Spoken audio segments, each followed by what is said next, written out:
Abdiin koosiin waaqa koo iddoo dhokannaa gaaddisi koo narra darbeera darboon diina koo tasgabbooftetti amma lubbuun koo.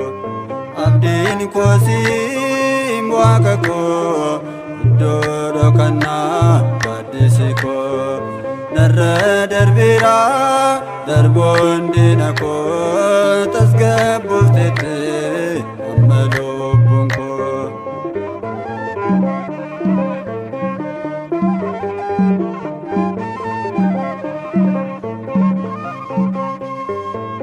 Ribeenni na eegoo na miidhuuf diinni koo toora toora galee barbaade lubbuu koo.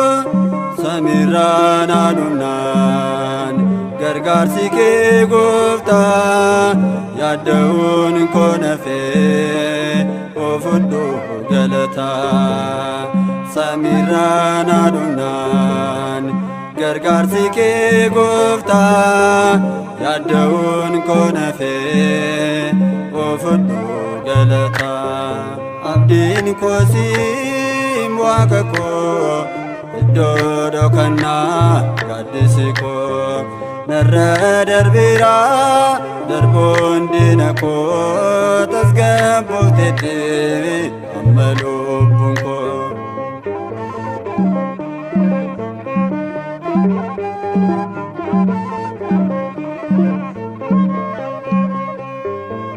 Harka namaa kufee jiraachuu korraa mana kee jalatti gatamuun afooyyaa.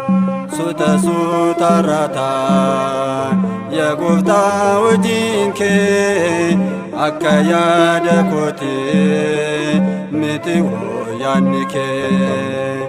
Suuta suuta raataa yaa gooftaa hojiin kee akka yaada kootee miti yaadni kee. Abdiin koosiin waaqa koo iddoo dhokannaa gaaddisi koo narra darbeera darboon diina koo tasgabbooftetti amma lubbuun koo.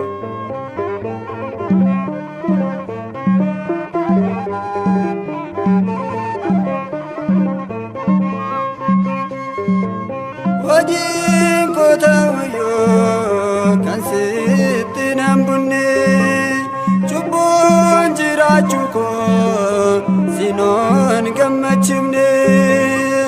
Mana koo tolseentee eebbaaf nagaa keenii afaan qabatanii namoonni baay'eenii.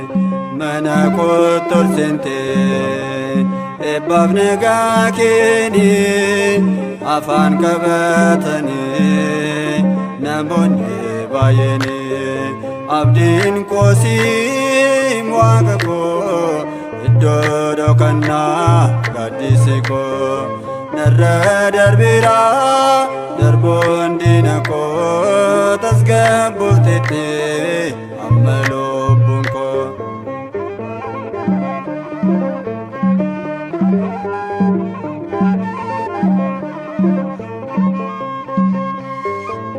Alaazaar duunee abdii kutatanii gaddaan guutamanii gara kee dhufanii. Gaddi laphee isaanii si nagaa argatee reeffi guyyaa furii ol ka'ee dhaabbate gaddi laphee isaanii sinnagaa argate reeffi guyyaa furii ol ka'ee dhaabbate abdiin qoosiin waaqa koo iddoo dhokannaa gaaddisi koo narra darbiira darboon diina koo tasgabbooftetti ammaloo